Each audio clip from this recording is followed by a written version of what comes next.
A lot of people get hung up on the left-right portion and conflate one side or the other with authoritarianism. This is a mistake. Any point on the left-right spectrum is capable of authoritarianism. Okay, not so bad. So far so good. For example, you'll find leaders like Kim Jong-un on the left and Adolf Hitler on the right. And you lost me.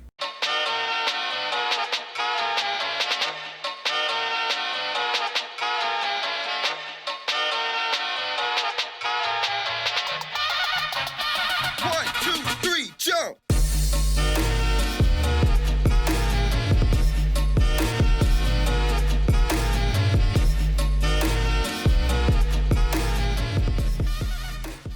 There's a vocal subset of figures on the right who love to claim that Hitler was a leftist, but we'll get to that later in the video. To give you a few examples of notable figures from each quadrant, you'll find Mao, Stalin, Kim, and Mugabe in the authoritarian left quadrant, Hitler, Viktor Orban, Hillary Clinton, and Donald Trump in the authoritarian right. Hitler was very much so not right-wing. And Hillary Clinton being right-wing, I don't think so. She's at most a center-left authoritarian. Now, Trump might be in the authoritarian realm, however, it's probably not very high on the authoritarian list, in my personal opinion.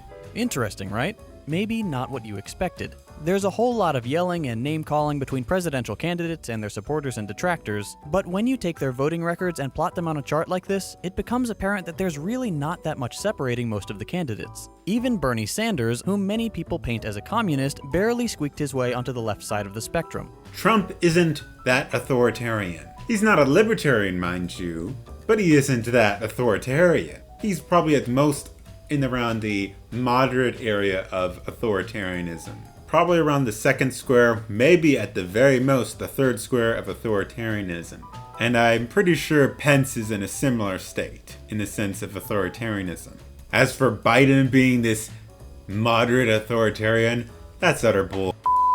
Biden has argued for just as much of what Trump has argued for, if not even more. Now, is Biden right-wing? Definitely not. He's probably at most center-left. He's like Hillary Clinton, in which he wants more regulations over businesses. He's basically just a corporatist. Now for Bernie Sanders. Oh boy, is that utter bull. He is far from being a center-left person. The reason a figure like Bernie only just passes the center line is that the political compass isn't just mapping American sensibilities, but the entirety of political thought. The American political spectrum stops right about here.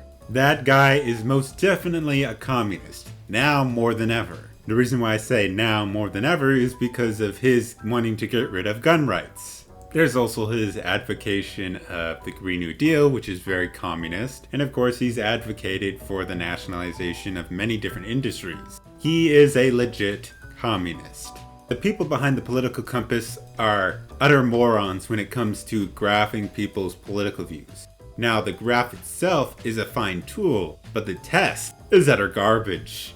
And how the people designed this chart, any sane person could tell you that Trump is not an authoritarian right-wing person. Is he right-wing? Yes, I believe he's at least moderately right-wing. But him being authoritarian, that's utter lunacy. And this is coming from someone who is far more libertarian than Trump. Now, as for the other people on the list, I doubt any of them are that far right-wing. They're probably all at most a center-left person.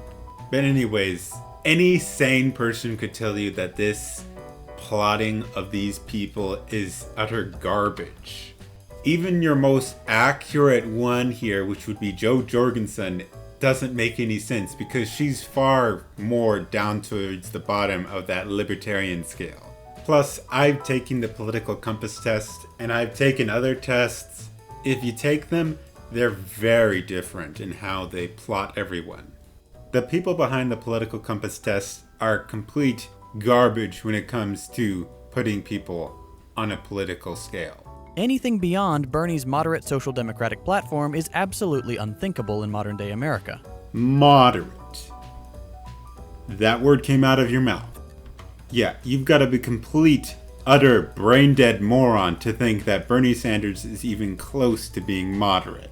The terminology is always the same. Blank equals communism. Apparently, keeping Baskin-Robbins closed so people don't die from a deadly virus is communism. Who would have guessed? It's not communism, but that is a left-wing thought. Now for social distancing, no, that technically doesn't fall under economics, that falls more under the authoritarian libertarian scale, but it is authoritarian. Punishing people for not social distancing is authoritarian.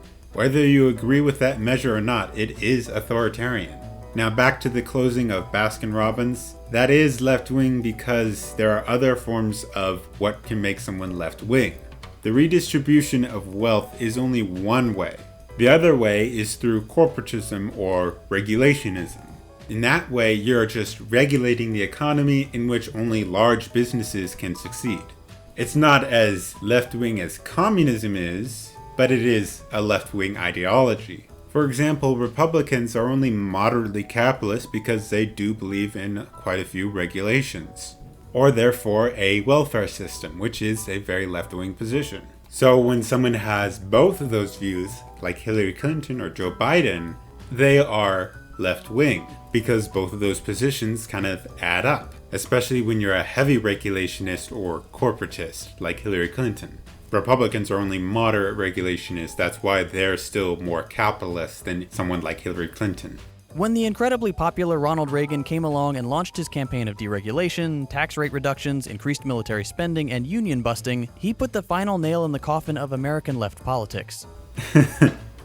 Not even close. Since then, we've lived in an era of consensus. Politicians may appear to disagree on many subjects, and they probably truly see each other as complete opposites. But the truth of the matter is that, with very few exceptions, the entirety of American politics is contained within a single quadrant of the political compass.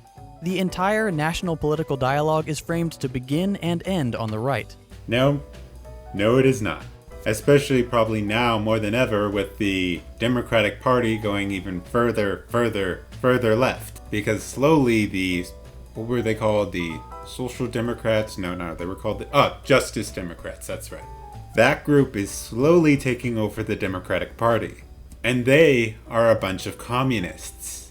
So, for the sake of expanding the national dialogue, let's talk a little bit about the neglected left side of the spectrum. But first, we need to put one erroneous claim to rest. There are some notable figures on the right who claim that Adolf Hitler was a leftist. Because he was. Everyone's favorite felonious filmmaker Dinesh D'Souza and fail son extraordinaire Ben Shapiro are particularly vocal about it. Their argument usually boils down to, well, the Nazis were called the National Socialist Party, checkmate. Okay, sure. But the Nazis were no more of a socialist party than North Korea is democratic, by the people, or a republic. Yes, they do bring up the name as a point, however, that's not all what they talk about. You're being very disingenuous about them. They also bring up the economic side, in which Nazi Germany was very syndicalist. They had many different policies which were very, very left-wing. A socialist would advocate for a more egalitarian society, where there's not a tiny percentage of people hoarding all the wealth. And that's kind of what capitalists are also for, to an extent. They want to end pointless wars like the decades-old conflict in the Middle East, where young men and women are sent to die and murder other humans for the sake of the rich and powerful. That's not a socialist position, that's a libertarian position. They advocate for a more humane society where the sick can get treatment and not go bankrupt in the process. That is also a capitalist position, just in a different way.